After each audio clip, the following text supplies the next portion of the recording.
I'm just reading here about how Roy Halladay said that he had dreamt of flying his whole life. He waited till he was past his baseball career to get the pilot's license, something he's dreamed about since he was 15, and was into it in a very big way. And that his wife, according to this report, was extremely against it, which, wives worry.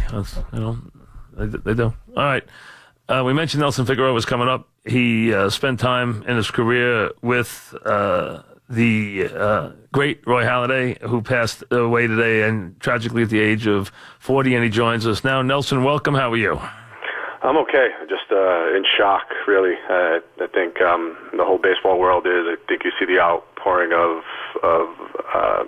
sympathy and emotions from everyone in baseball.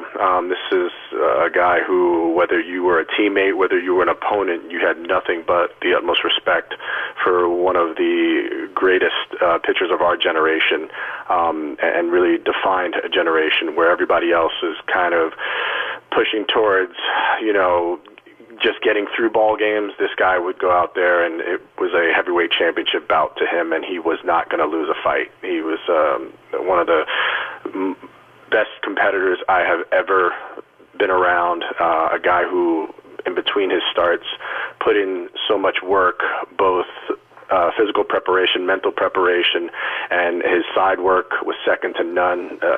There was never a day you could say he went through the motions of just enjoying being in the big leagues. He was just the greatest competitor I've ever been around. Now, when you were around him, he's in Philadelphia, so he has already been established as a superstar pitcher. He's come over there.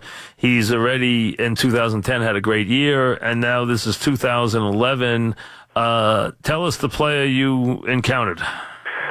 I got to a guy who, it was funny because here he is, again, like you said, a superstar, a guy who really set the bar of what a ace pitcher was supposed to be. One of the most coveted pitchers in all of baseball at the time, and the Phillies were able to get him. And he's every time he went on the mound, he did not disappoint. And what I mean by that is that all of us guys in the bullpen, we sat back and knew, other than the closer, we had a day off because this guy it wasn't about a matchup. It wasn't about lefties or righties. It wasn't about 100 pitch count. It was about, it's Roy's day today. And Roy doesn't disappoint. Roy was such a machine that he would go out there on the mound and be able to execute his game plan. And once that game finished, on the way home that night, I'm sure he was already calculating his next opponent and how he was going to be able to dominate them. Because it wasn't just about competing and pitching to win. It was about dominating. That's what he did. He just dominated in a way that I think he was the last of that generation of being able to put up, double-digit number of complete games. And really, when you talk about being an ace, that's the kind of aces that I had grown up idolizing, and having a chance to see that firsthand in Doc Halladay was just amazing. You're talking about 67 complete games. That's unheard of. I mean, 8, 9, 10, 9, every year, 9 or 8 or 9 complete games. Now that's, staffs don't have 3 for a season. He had 8 or 9. So in this era, no question about it. I mean, what kind of guy? I mean, already he's a big star. I understand that this is later in his career, but he might have been maybe on that team a little different than he was maybe in Toronto because it's so much later in his career. But what kind of guy did you find? No, I think when you look at it's one thing when superstars come over, and I've been around a lot of ace superstar pitchers, the guy who's paid the most, the guy who just came through free agency. I've been around a lot of guys like that, and those guys they have their own way of doing things. And Roy was that way. Roy was meticulous about his preparation in between.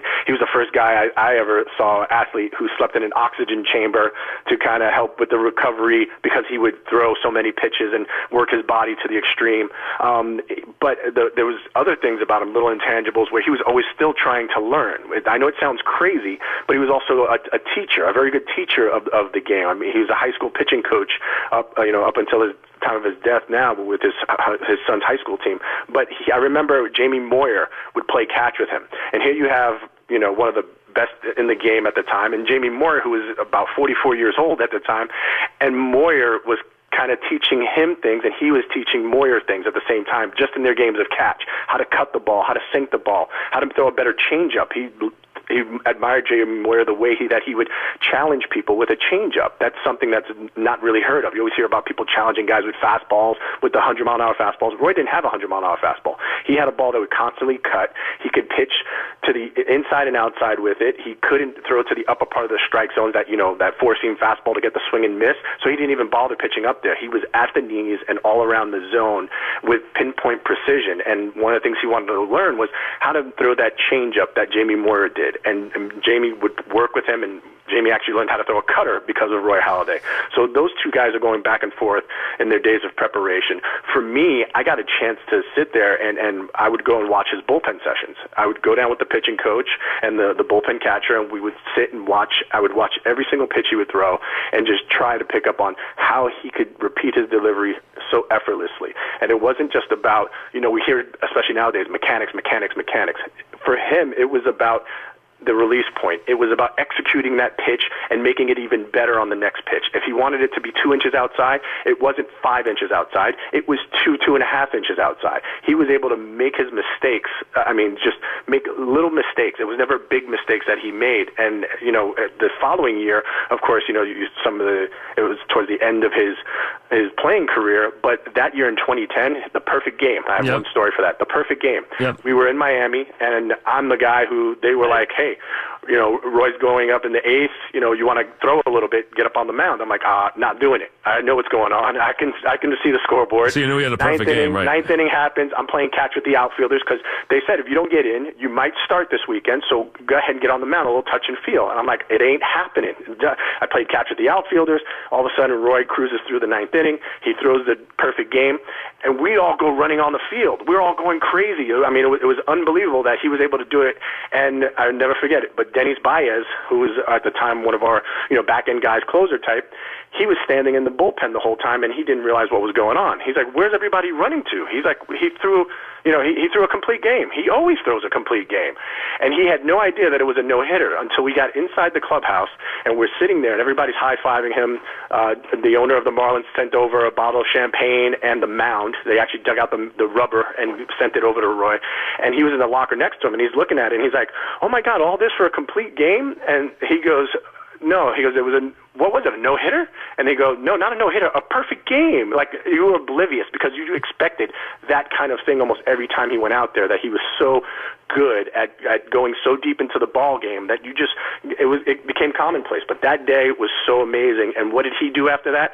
He got, I think it was 60 of us in the organization. So it was a 40-man roster, some security employees, some front office people.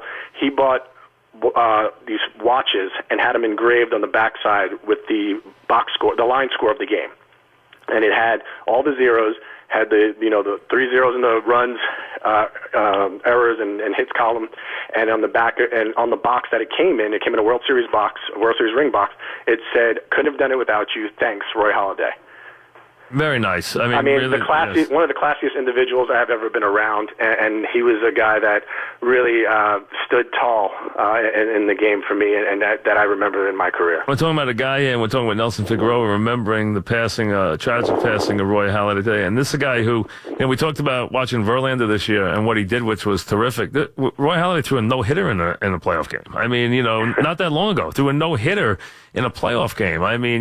That's legendary stuff, especially when you're expected to pitch well. Now, what we didn't know was, and I was just reading here, Nelson, while he was speaking, Halladay's father was a corporate pilot, and he grew up in the shadow of all these aircrafts, and it was his desire his whole life, since he was a boy, to become a pilot when he retired. Were you aware at all of any of this fascination with airplanes? Yeah, it was profound for him. He wasn't one of those guys that was a speed freak. There's a lot of ball players. You come into some money and you can afford the luxury exotic cars and try and set land records. He wanted to be up in the sky, and everyone knew that about him. Everyone knew that he had a passion for it. If you go to his Twitter right now, I think the last 20 posts that he has made are all about aircraft and the new aircraft that he actually died in. it's chilling to think that, the thing that he coveted the most is, what he died in. He was just, he wanted to wait until after his playing career was over. He had his son, just 2 days ago, he had his son up in the air with him in the same vehicle, in the same plane. And it's just tragic.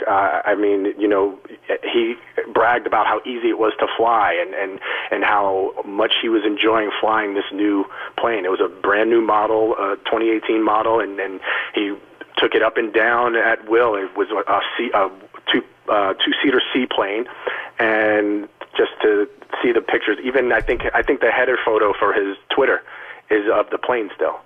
And amazingly, Nelson, I don't know if you're aware of this, talking about Nelson Figueroa, there's a video done by the company in that Roy talks in the video about the passion he has for flying and said she, meaning his wife, fought me the whole way. She didn't want any part of this. She said, I fought hard. I was against this every step of the way. But now that I've gone for a ride with them, I get it. That's what they use as their promotional video. How ironic how scary is that, or kind of, weird is that's a video that they have where they've discussed this, and she fought forever for him not to fly. But that was his love. Obviously that was the thing that made him happy, was to be up in the sky. Yeah, everybody has their things. The guys play golf. Like I said, guys who get the exotic cars. Roy wanted to fly, and Brandy was hell-bent against it, but she realized the safety of it and went for a ride in it and realized how happy it made him, the joy that it brought him. I immediately started thinking back to Corey Lytle, yep, where, right here in the East River. Corey Lytle and Thurman Munson. Corey Lytle and he were teammates in Toronto. So, yes. That's something, you never see it coming. You never plan for it coming. He took all the precautions. He was trained. Again, 2 days ago, there's a video of him and his son up in the air together with it. It's just a tragic loss for baseball. Just a great man, so well respected in the game. And again, I think it's one thing when your teammates can throw some lavish comments out there and talk about how great you were, but when your opponents and your competitors can throw the same praise and same amount of respect, that's when you've done things right. Thanks for coming on. I appreciate it very much. Thanks for sharing that with us. Appreciate it. Nelson Figueroa, who knew and was on the team, was a teammate of Roy Halladay's, and how chilling of that video of his wife. That is a promotional video done by the company about Roy and his love for this A5 and this A5 owner, and brought his wife into the video because he said, she fought me the whole way hard. I fought very hard. I was very, very much against this, Brandy Halladay said. Then she went up for a ride. Okay, I get it, she said as she viewed from the clouds the view. Now I get it. I get what it's about. Roy Halladay today passed in a crash of that plane, that amphibious light aircraft. He was alone in that plane today, and his passion for flying, which began, I guess, as a little boy. Halladay's father, Harry, was a corporate pilot. Roy grew up in Colorado in the shadow of aircrafts.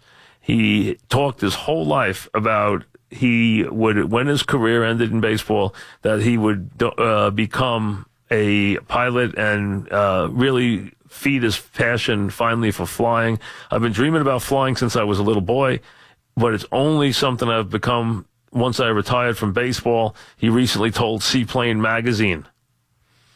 He got his pilot's license at 14. He's only had this Icon A5 for, according to reports, 3 months. And now at the age of 40, he's gone. Back after this.